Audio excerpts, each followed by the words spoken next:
왜 사느냐?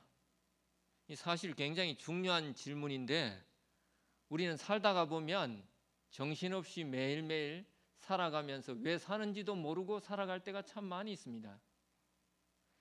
그래서 왜 사느냐고 묻거든 이라는 이 물음에 대하여 내 인생의 답을 이 한 줄 동안 찾아가고 있습니다. 제일 먼저 우리는 이 물음에 대한 답을 찾기 위해서 내가 어디로 와서 어디로 가는 누구인가를 알아야 된다는 것입니다. 하나님은 우리를 하나님의 복을 받을 존재로 이 땅에 태어나게 하신 사람이라고 말씀하셨습니다. 우리는 그냥 사람이 아니라 천지를 창조하신 하나님께서 복받을 자로 이 땅에 사랑으로 태어나게 하신 가장 귀한 사람이라고 말합니다. 그래서 우리가 어떻게 살아야 하느냐 하면 솔로몬이 말한 것처럼 먹고 마시며 매일 낙을 누리며 사는 것보다 더 나은 것이 살아보니까 없는데 그것도 내 뜻대로 되지 아니하고 오직 하나님의 손에서 나오는 하나님의 선물로만 가능하다고 말하고 있습니다. 왜냐하면 하나님이 우리를 창조하실 때 우리는 온 세상 천지 만물과 다르게 하나님의 모형과 형상으로 창조하시고 우리 사람에게는 영원을 사모하는 마음을 주셨기 때문에 하나님 없이는 이 영원을 사모하는 마음이 채워질 수 없다는 것입니다. 그래서 우리는 이 땅에 살면서 무엇을 믿고 살아야 하느냐면 거룩한 하나님의 말씀인 성경을 믿고 살아야 한다는 것입니다. 왜냐하면 하나님은 말씀이시고 그 말씀 속에 하나님이 살아계시기 때문입니다. 자, 그러면 오늘 이 네 번째 시간에는 누구를 믿고 살 것인가? 라는 주제의 말씀으로 함께 은혜를 나누고자 하겠습니다.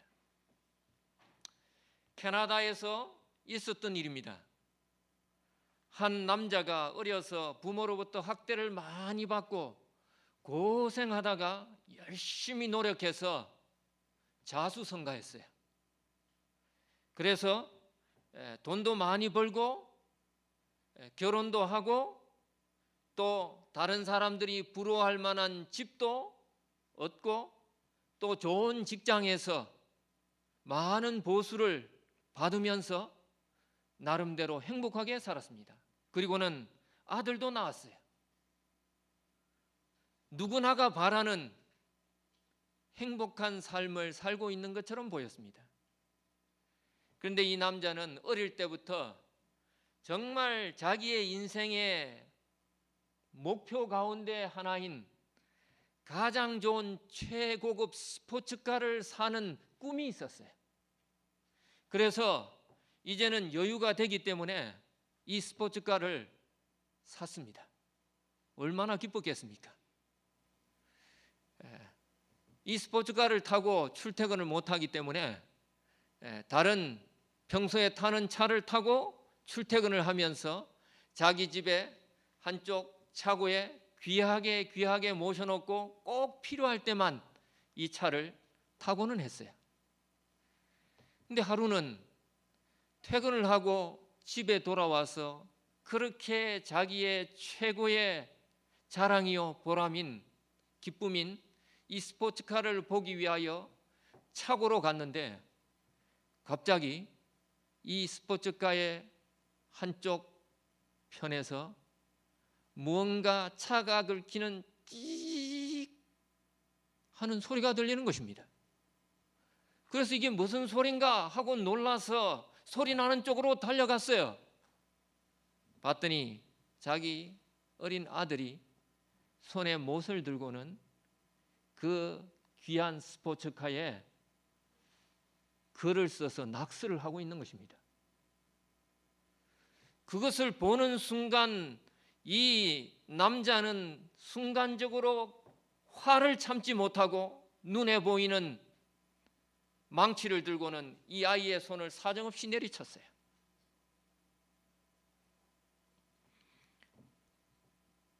그리고는 이 아들은 이 아버지의 분노의 망치질로 인해 손이 망가져 대수술을 하고 끝내는 손을 절단해야만 했습니다. 수술 후에 마취에서 깨어난 아들은 아버지를 보면서 잘린 손으로 빌면서 아버지께 용서를 빌었어요. 아빠, 다시는 안 그럴게요. 용서해 주세요. 이 아들의 절망적인 울부짖음을 듣고 낙심 가운데 집에 돌아온 이 아버지는 잠을 이룰 수 없었습니다. 그리고는 다시 그 차고의 스포츠카에 가까이 갔어요. 이 아들이 손에 못을 들고 그 스포츠카에 새긴 낙서는 이 아버지를 더욱 충격에 빠뜨렸습니다. 그리고는 죄책감과 좌절과 낙심으로 스스로 총으로 자기를 쏘아 자살하고 말았어요. 왜냐하면 그 아들이 쓴 낙서는 아빠 정말 사랑해요 라는 글이었다는 것입니다. 사람들은 정말 소중한 것이 무엇인지를 때로 잊고 살 때가 너무나 많아요. 가족을 위해서 열심히 일하다가 직장에서는 밖에서는 가족을 위한다고 참고 인내하고 열심히 돈을 벌어서 가족을 부양한다고 하면서 정작 집에 들어오면 밖에서 쌓였던 모든 화와 분과 스트레스를 사랑하는 가족들에게 쏟아부을 때가 얼마나 많습니까? 이것이 연약한 죄인의 사랑이에요. 우리의 보통 사람의 사랑이라는 것입니다. 하지만 우리 하나님은 이렇게 말씀하십니다. 이사야서 49장 15절, 여인이 어찌 그 젖먹는 자식을 잊겠으며 자기 태에서 난 아들을 긍휼히 여기지 않겠느냐. 그들은 혹시 잊을지라도 나는 너를 잊지 아니할 것이라. 너희를 낳은 부모는 혹시 너희를 잊을지라도 나는 너희를 결코 잊지 아니할 것이라 말씀하셨습니다. 예레미야 31장 3절에는 나 여호와가 너에게 이르기를 내가 무궁한 사랑으로 너를 사랑하는 고로 인자함으로 너를 인도하였다 하였노라. 내가 너를 영원한 사랑으로 사랑하였다. 하나님이 말씀하셨습니다. 성경은 이 사랑을 구약에서는 아하브라고 말하고 신약에서는 아가페라는 사랑으로 표현합니다. 이 사랑은 하나님이 하나님의 사랑하는 사람들에게 부어주시는 특별한 사랑을 표현해요. 제가 대학을 다닐 때 비교 종교학 수업을 들으면서 종로에 있는 조계사에 가서 스님의 설법을 들은 적이 있습니다. 그 설법을 들으면서 제 마음에 의문이 좀 들었어요. 두 가지 질문이 떠올랐습니다. 그 스님이 사람이 살면서 착하게 살면 죽어서도 다시 환생해서 사람이 되고 악하게 살면 미물, 벌레처럼 미물이 되고 더 악하게 살면 지옥에 가고 정말 도를 깨우쳐 선하게 살면 부처가 된다고 이야기합니다. 이렇게 삶이 생명이 돌고 도는 것 윤회라고 말했어요. 그리고 말씀하시기를 착하고 선하게 선행하며 살아야만 복을 받는다고 말씀하셨습니다. 근데 이 말씀을 들으면서 저는 제 마음속에 질문이 떠올랐어요. 계속 우리의 생명이 돌고 도는 윤회라면 시작은 어디 있고 끝은 어디 있는가? 시작이 있어야 존재하게 되고 그 존재의 시작이 있기 때문에 돌고 도는 것인데 그 답을 스님은 말씀해 주지 못했습니다. 두 번째는 착하게 살아야만 사람답게 사는 것이라고 한다면 내가 남을 위하여 좋은 일도 못하고 내 스스로 몸도 가누지 못하는 정말 누워서 하루 종일 살아가는 연약한 사람들은 남에게 도움만 받아야 되고 때로는 남에게 피해만 주는 것처럼 보이는데 이런 사람들은 어디에 희망이 있는가? 라는 의문이었어요.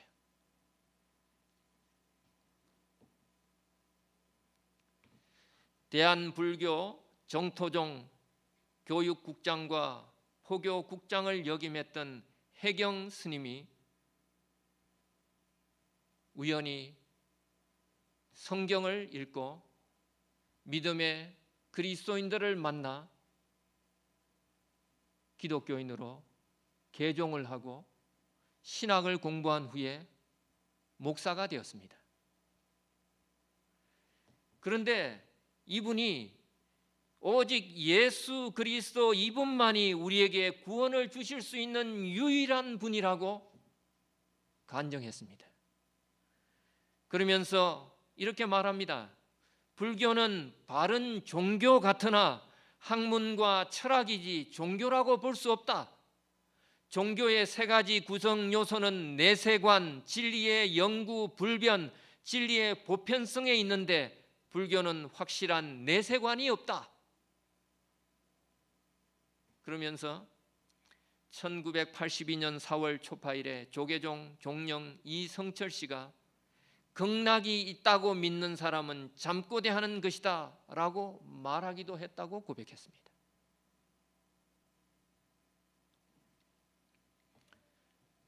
우리의 삶이 우리의 믿음에 의해서 결정되는데 그 믿음은 내가 누구를 믿고 의지하며 살아가느냐에 기초하고 있다는 것입니다.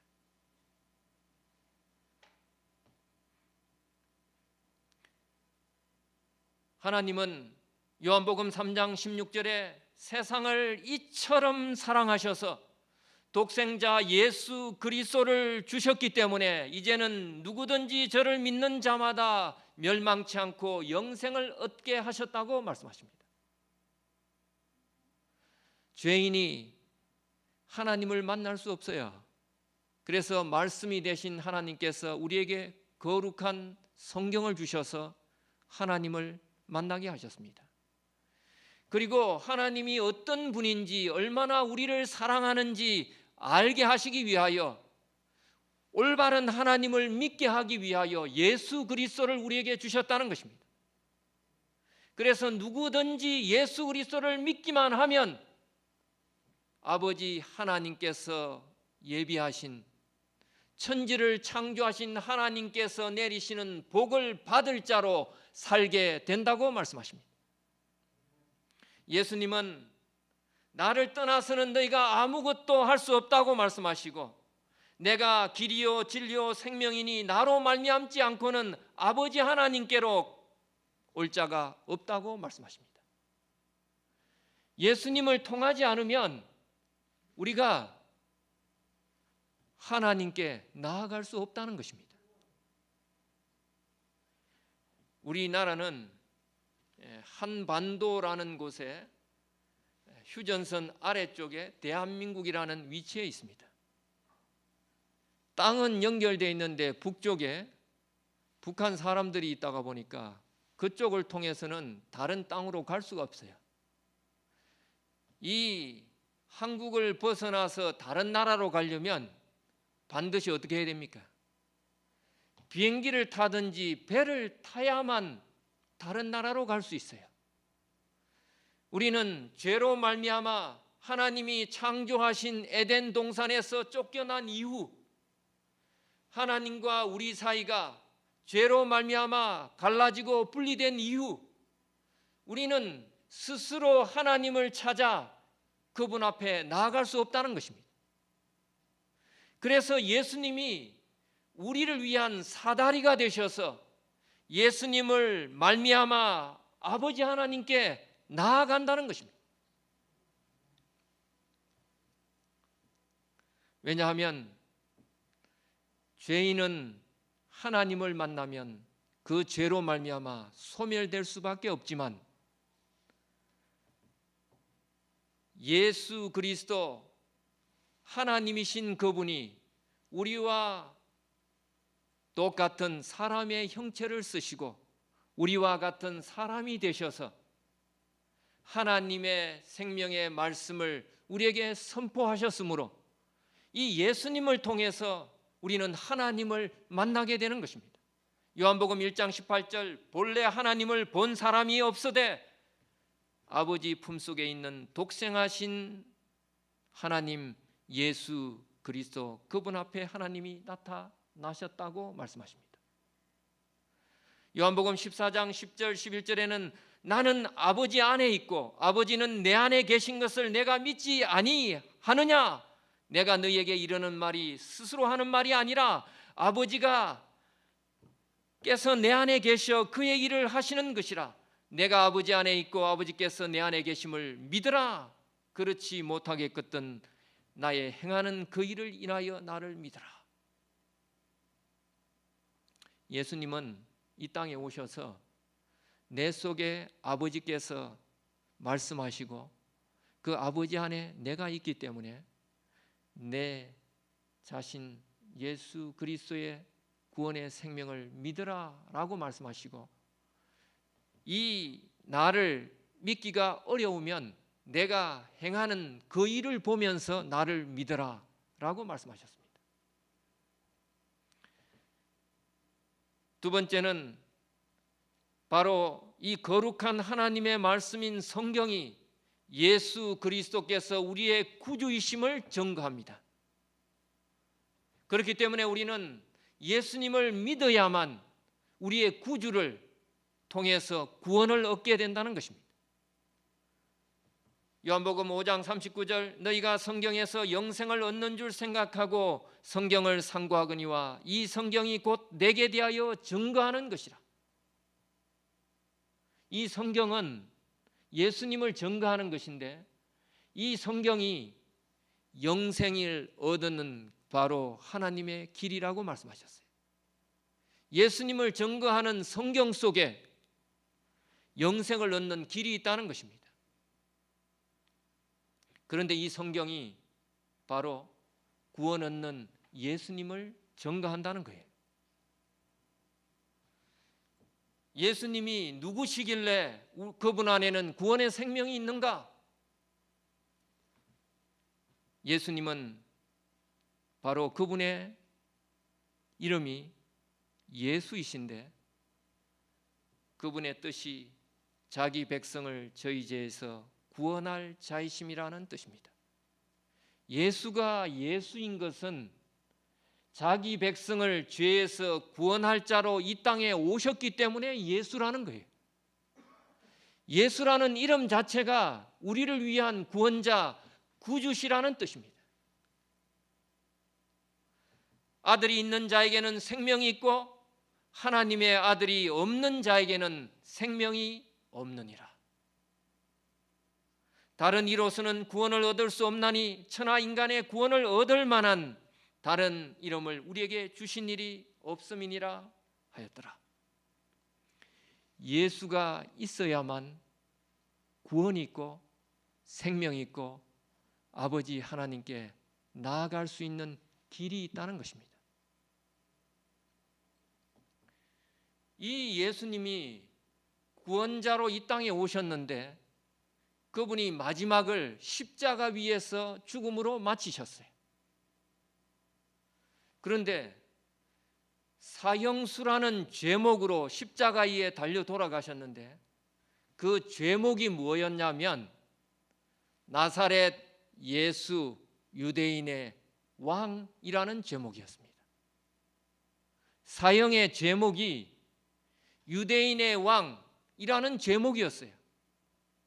근데 이 예수님은 왕 노릇 한 번 해본 적도 없고 왕 대접 한 번 받아본 적도 없어요. 다시 말하면 이 죄가 없는데도 사람들의 모함을 받아 죽음에 이르렀다는 것입니다. 오히려 피할 길이 있음에도 불구하고 예수님이 붙잡히시던 날 그의 가장 사랑하는 제자 베드로가 칼을 들고 예수님을 붙잡으려 온 사람들을 저항하려고 제사장의 종 말고의 길을 내리쳤어요. 근데 오히려 예수님은 뭐라고 말씀하셨습니까? 칼로 흥한 자 칼로 망할 것이다 라고 말씀하시면서 말없이 잠잠히 도상으로 끌려가는 어린 양처럼 자기를 붙잡으러 온 사람들에게 끌려갔습니다. 그리고는 그날 목요일 겟세마네 동산에서 붙잡히신 후에 금요일 오후 3시까지 6곳의 장소들을 옮겨 다니면서 신문당하시고 고통을 겪으시면서 때로는 채찍을 맞으시고 머리에는 가시관을 쓰시고 괴로움 가운데 십자가 위에 달려 돌아가셨어요.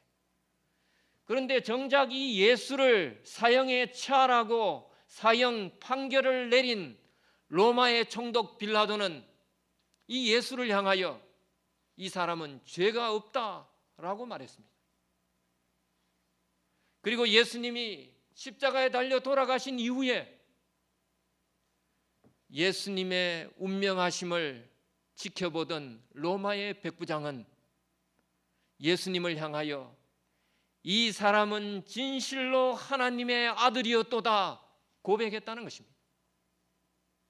예수를 죽이라고 사형을 언도한 빌라도도 예수님의 사형을 집행하며 감독했던 로마의 백부장도 예수님은 죄가 없는 하나님의 아들이었다고 고백했다는 것입니다. 왜 이렇게 예수님이 십자가 위에서 많은 고난을 받으시고 돌아가셔야만 했습니까? 베드로전서 2장 24절에 친히 예수께서 나무에 달려 그 몸으로 우리 죄를 담당하셨으니 이는 우리로 죄에 대하여 죽고 의에 대하여 살게 하려 하심이라. 저가 채찍에 맞음으로 너희는 나음을 얻었도다. 예수님은 죄 없이 나무 십자가에 달려 돌아가셨는데 이 예수님의 돌아가심은 바로 우리의 죄를 대신 짊어지시고 우리의 죄를 사하기 위하여 돌아가신 것이라는 것입니다. 전 세계에 위대한 성인이라고 불리는 4분이 계십니다. 부처님이 계시고 공자님이 계시고 또 소크라테스라는 그리스 철학자가 있습니다. 또 한 분이 바로 예수 그리스도예요. 그런데 이 부처님은 원래 인도의 왕자였습니다. 어릴 때부터 특별한 태몽을 가지고 태어난 이 왕자였기 때문에 왕과 궁궐에 있는 많은 사람들이 이 시타르타 왕자에 대하여 조심하고 또 왕위를 물려받을 후계자를 버리고 딴 길로 가지 않도록 하기 위하여 애쓰며 키웠어요. 근데 어느 날 이제 나이를 먹어 왕궁의 창문을 열고 성을 바라볼 때에 성의 사대문에서 들어오는 생로병사를 겪는 인간의 연약함을 보고 왕자의 자리를 버리고 가출해서 수행을 시작해 7년 동안 보리수 나무 아래에서 고행하다가 돌을 깨우쳐 석가모니 부처가 되었습니다. 그런데 이 부처님도 나이 80에 세상을 떠나 죽고 말았어요. 공자님은 전 세계의 위대한 유학의 스승으로 불리지만 73세에 병으로 죽고 말았습니다. 소크라테스는 아테네에서 70평생을 살다가 그를 시기하는 사람들이 만든 법에 의하여 독을 먹고 죽었습니다. 악법이라도 지켜야 된다라고 말하면서 그 독을 먹고 죽었어요.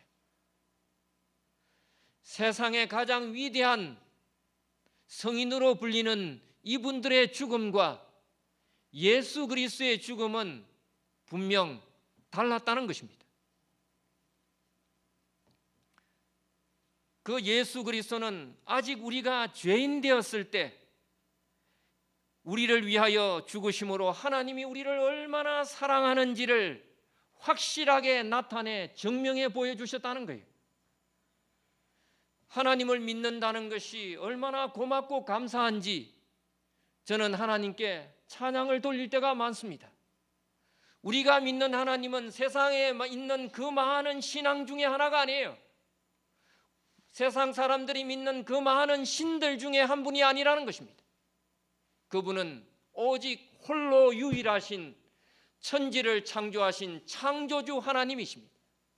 모든 신들의 신이요 모든 왕들의 왕인 우리의 아버지 하나님이시라는 것입니다. 그런데 더욱 감사한 것은 우리는 그분을 찬양하고 경배하며 예배하는데 그분이 죄로 말미암아 죽을 수밖에 없는 연약한 나를 위하여 사랑 때문에 하늘 영광의 보좌를 버리시고 이 땅에 내려와 나와 똑같은 사람이 되시고 사람의 형체를 가지고 종처럼 섬기다가 십자가 위에서 나를 위하여 죽으셨다는 것입니다. 세상에 이런 믿음의 하나님이 어디에 있습니까? 나는 그분을 찬양하며 섬기며 경배하는데 내가 섬기는 그 하나님이 나를 위하여 죽으셨다는 것입니다. 그것도요, 언제요? 내가 잘나고 똑똑하고 착하고 선하게 살고 많은 헌금도 하고 좋은 일을 많이 해서 나에게 그렇게 하셨다는 것이 아닙니다. 내가 아직 죄인 되었을 때에 나를 위하여 죽으심으로 그분의 사랑을 확증하셨어요.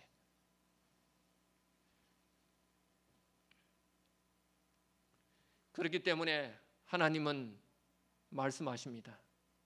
수고하고 무거운 짐진 자들아 다 내게로 오라.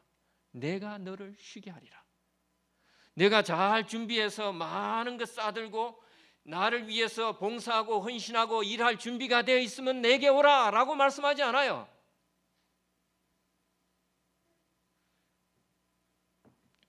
너희가 괴로우면 괴로운 대로, 힘들면 힘든 대로, 상처받으면 상처받은 대로, 있는 그대로 나에게 오면 내가 너와 함께 씨름하고 고민하고 너를 위해서 같이 애달파하면서 너의 모든 문제를 내 문제로 알고 내가 너와 함께 해결해 주시겠다고 약속하신 것입니다. 그러면 예수님이 언제 우리를 위한 구원의 구주로 작정되었습니까? 성경 베드로전서 1장 19절 20절에 말씀하십니다. 우리를 위한 구속은 오직 흠없고 점없는 어린 양 같은 그리스도의 보배로운 피로 한 것이니라. 그는 창세 전부터 미리 알리신 바 된 자니 이 말세에 너희를 위하여 나타내신 바 되었느니라. 예수님이 우리를 위한 구주가 되시기 위하여 오래전에, 그것도 세상이 창조되기 전부터 하나님께서 우리를 위하여 예비하셨다고 말씀하십니다. 그것을 스가랴 6장 13절에는 평화의 의논, 구속의 경륜이라고 말씀하셨어요. 그러면 예수님이 그렇게 십자가에 죽지 않고 다른 방법으로 우리를 구원하실 수는 없으셨는가? 꼭 그렇게 십자가의 고난을 당하면서 죽어야만 하셨는가? 성경은 이렇게 말합니다. 히브리서 9장 22절, 율법을 쫓아 그의 모든 물건이 피로써 정결케 되나니 피 흘림이 없은즉 사함이 없느니라. 육체의 생명은 피에 있음이라. 내가 이 피를 너희에게 주어 제단에 뿌려 너희의 생명을 위하여 속죄하게 하였나니 생명이 피에 있으므로 피가 죄를 속하느니라. 그래서 예수님이 염소와 송아지의 피로 아니하고 오직 자기 피로 영원한 속죄를 이루사 하늘 성소에 단번에 들어가셨다고 말합니다. 이 세상에 최초의 죄가 들어온 것은 하늘에서 쫓겨난 옛뱀 사단 마귀가 이 땅에 내려와서 에덴 동산의 아담과 하와를 유혹하여 하나님의 말씀에 불순종하고 선악과를 먹음으로 말미암아 그들의 죄에 빠지게 되었습니다. 그런데 이 아담과 하와가 죄를 짓고 나서 하나님께서 그들을 위하여 무엇을 하셨습니까? 창세기 3장 15절에는 장차 여자의 후손인 메시아 예수 그리스도가 와서 너희를 구원하실 것이다 라는 복음의 말씀을 그들에게 주셨습니다. 말씀만 하시지 아니하시고 그 다음에는 양을 가져다가 잡아서 가죽을 벗기고 그 가죽으로 옷을 만들어 아담과 하와를 입히셨어요. 양 가죽을 벗겨서 옷을 만들면 양이 어떻게 됩니까? 죽어요. 양 털을 깎는 것이 아니라 양 가죽을 벗겨서 가죽 옷을 만들어 입히셨습니다. 먼 훗날 이 땅에 오실 구세주 예수 그리스도를 말씀하시면서 이 너희를 위하여 죄 없는 양이 죽어 너희의 죄로 발가벗은 허물이 드러났지만 그 허물을 가리워주는 이 가죽옷이 너희의 허물을 가리워주듯이 예수 그리스도가 바로 그와 같은 속죄를 그들을 위하여 이루실 것을 보여주셨다는 것입니다. 우리는 한글을 쓰지만 중국에는 한자를 쓰는데 이 한자는 뜻을 가진 문자인 상형 문자입니다. 다시 말하면 한글과 같은 소리 문자가 아니라 그 한자 한자에 뜻이 있어요. 그런데 피라는 단어는 그릇에 담겨 하나님께 드린 생명이라는 모양의 글입니다. 만들다, 창조하다, 조성하다라는 이 조자는 흙에 생기를 불어 넣으니 사람이 되어 걸어 다닌다는 뜻이에요. 그것이 결합되어 만들 조자가 되었다는 것입니다. 창조할 때 조자가 되었다는 거예요. 금하다라는 금할 금자는 나무 두 그루에 나무 두 개가 있으면 수풀림입니다. 제가 인간인데 바로 나무 두 그루예요. 자, 이 나무 두 그루에 하나님께서 명하신 말씀을 금할 금자라는 것입니다. 에덴 동산에서 하나님이 어떻게 이야기하셨어요? 모든 나무의 열매는 다 먹어도 되지만 그 가운데 동산 중앙에 있는 선악을 알게 하는 나무의 열매는 먹지 말라 금하셨어요. 그것이 바로 금할 금자가 되었다는 것입니다. 더 놀라운 것은 의롭다 라는 이 오를 의자는 이 말을 분석해 보면 손으로 양을 쳐서 창으로 죽여서 드린다 라는 뜻이 있다는 거예요. 이 중국의 한자가 성경에 나오는 하나님의 말씀을 뒷받침하는 놀라운 의미가 그 속에 들어 있습니다. 양을 잡아서 손으로 드리는 것이 올바른 의하고 성경 외에는 그 뜻의 의미를 찾을 수가 없어요. 이와 같은 내용이 창세기 속에 나타난 하나님의 성경의 내용에 대한 책에 나오는 이야기들입니다. 예수님은 이 땅에 오셨을 때에 침례를 받들어 나오는 예수님을 보면서 세상 죄를 지고 가는 하나님의 어린 양이로다 라고 요한이 고백했어요. 예수님은 우리의 죄를 위하여 죽을 수밖에 없는 이 운명에서 구원하고자 그분이 나를 위한 어린 양이 되셨습니다. 그리고 피 흘려 죽으심으로 그 피를 제단에 드려 나의 영원한 속죄를 이루셨습니다. 속죄는 다른 것이 아니에요. 이 히브리어 의미의 속죄는 허물을 가리고 죄를 덮는 것을 속죄라고 이야기합니다. 예수님이 나를 위하여 십자가에 죽으시고 피 흘리심으로 나의 죄를 가리고 그분의 피로 덮어버렸어요.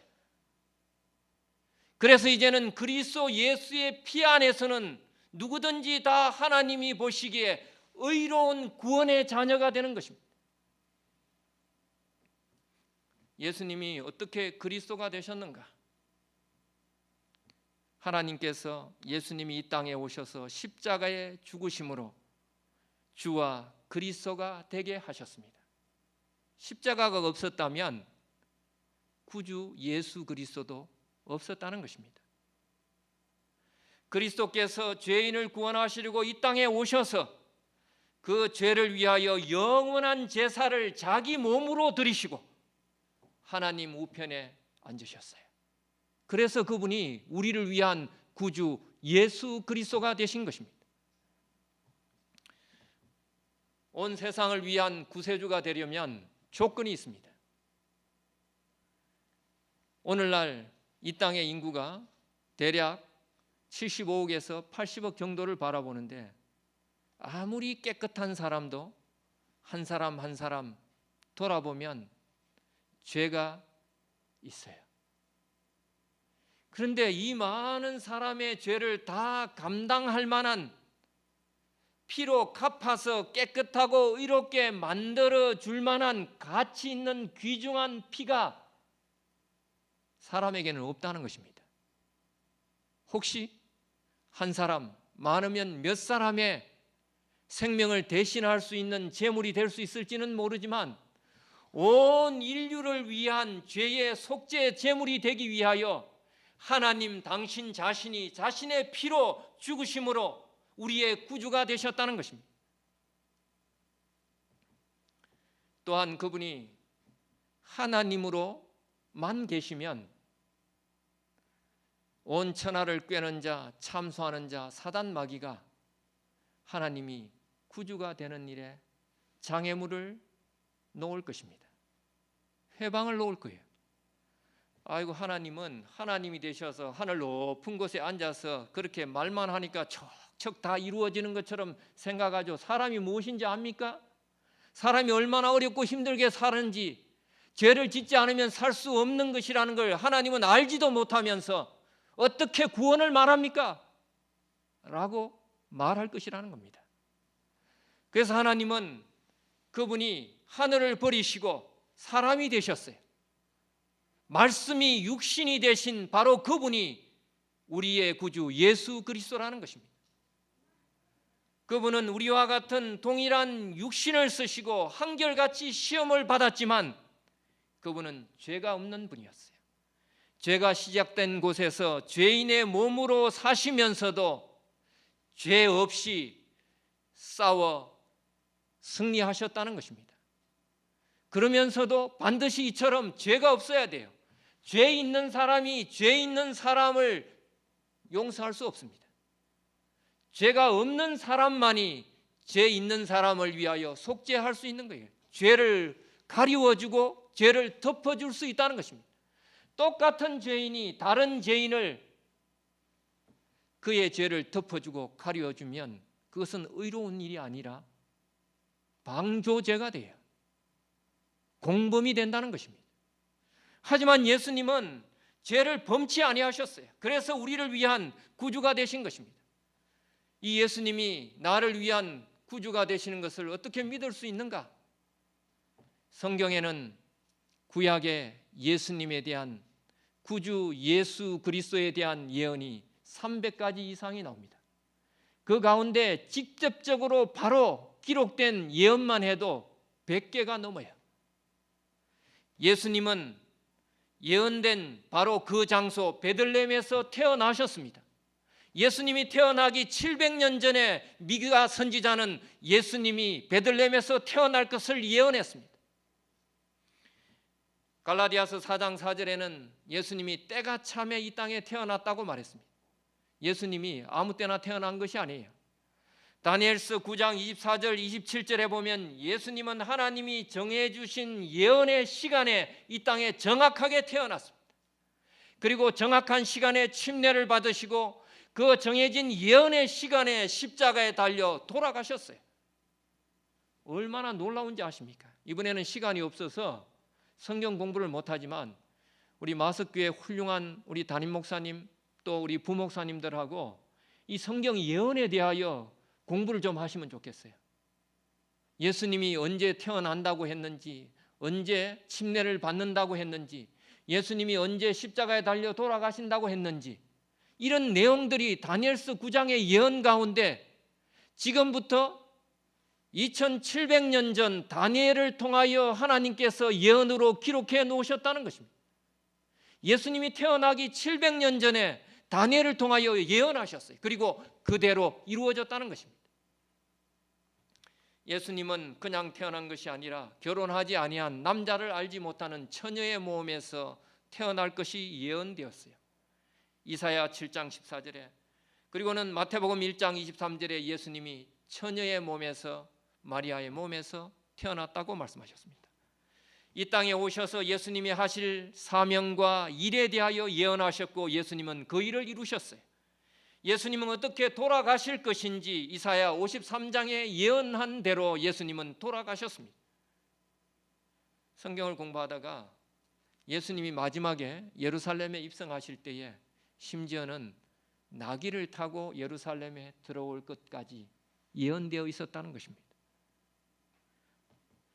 예수님은 십자가에서 강도와 함께 죽고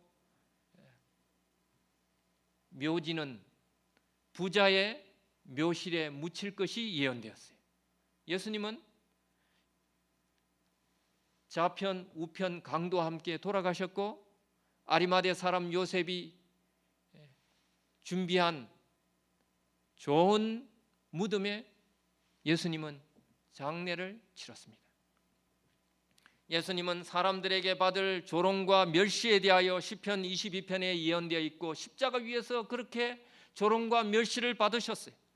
예수님은 십자가 위에서 창으로 찔려 돌아가셨는데 바로 시편 22편 16절에 이미 예언되어 있었다는 것입니다.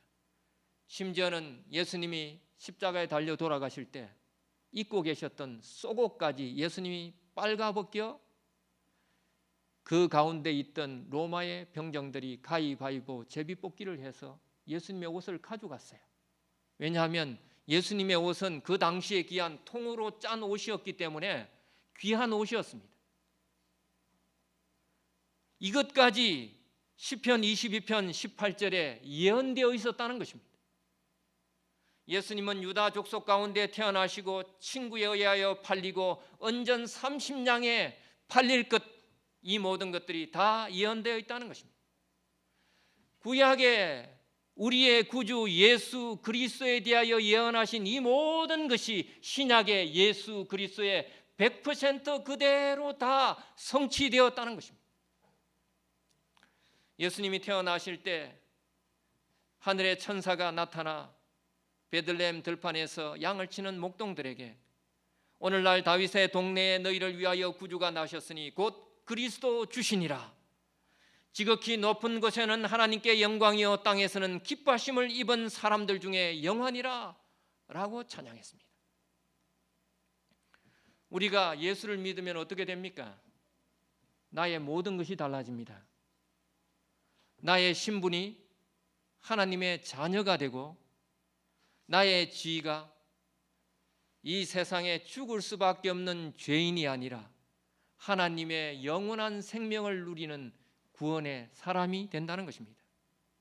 하나님이 언제나 우리와 함께 하시고 우리를 지키시고 돌보신다는 하나님의 약속이 우리에게 떠나지 않는 것입니다. 그리고 무엇보다도 우리 속에 있는 하나님의 모양과 형상이 되어 다시 회복되어 점점 그리스도를 닮아가고 하나님을 닮아가는 품성의 사람이 될 것을 말씀하셨습니다. 그리고 우리의 미래는 살아서 하나님을 만난 자들은 영원한 생명을 하늘에서 누리고 죽어서 주님이 오실 때 다시 만날 사람은 하나님의 약속하신 대로 부활을 통하여 영원한 하늘에 살게 될 것을 말씀하셨습니다. 하나님을 만나면 이처럼 천지를 지으신 하나님께서 내리시는 복을 받는 자로 살게 됩니다. 그리고 날마다 하나님의 구원의 생명과 그 구원을 경험하는 복된 사람이 된다는 것입니다. 이 귀한 예수 그리스도를 믿는 믿음 가운데 하나님의 복을 누리며 살게 되기를 간절히 소망합니다. 1937년 미시시피 강에는 도계교회라는 다리가 있었습니다. 이 다리는 어떤 다리냐면 다리가 올라갔다 내려갔다 하는 그런 움직이는 다리.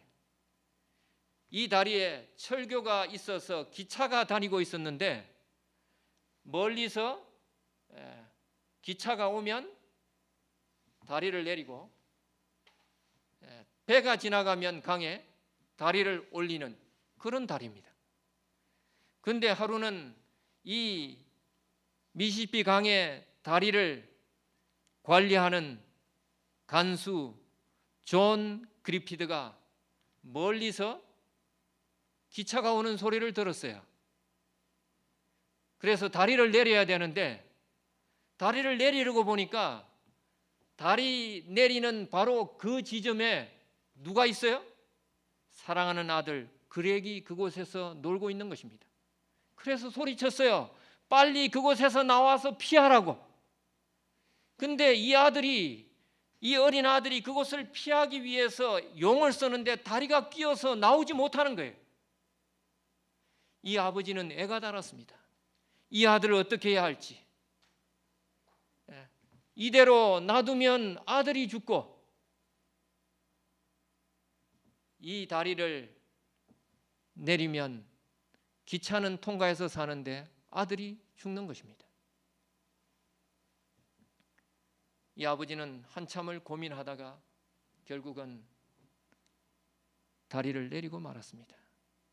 기차에 탔던 사람들은 안전하게 그 다리를 지냈지만 그 아들은 다리를 피하지 못하고 마주오는 이 기차에 깔려 죽고 말았습니다.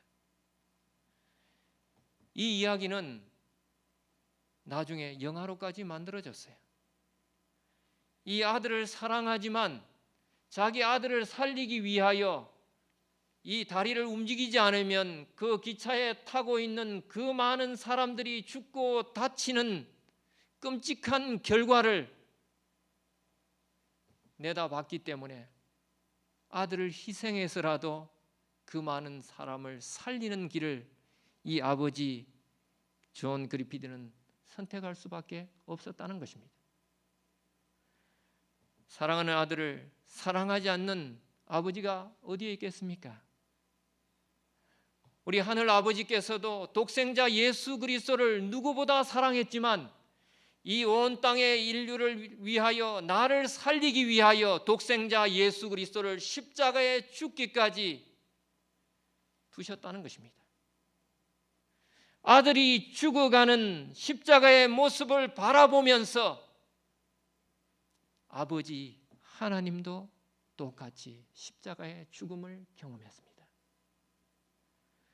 오늘 이 저녁 이 귀한 예수 그리스도, 그분을 믿는 믿음 가운데 하나님 안에서 구원의 생명을 누리게 되시기를 바랍니다.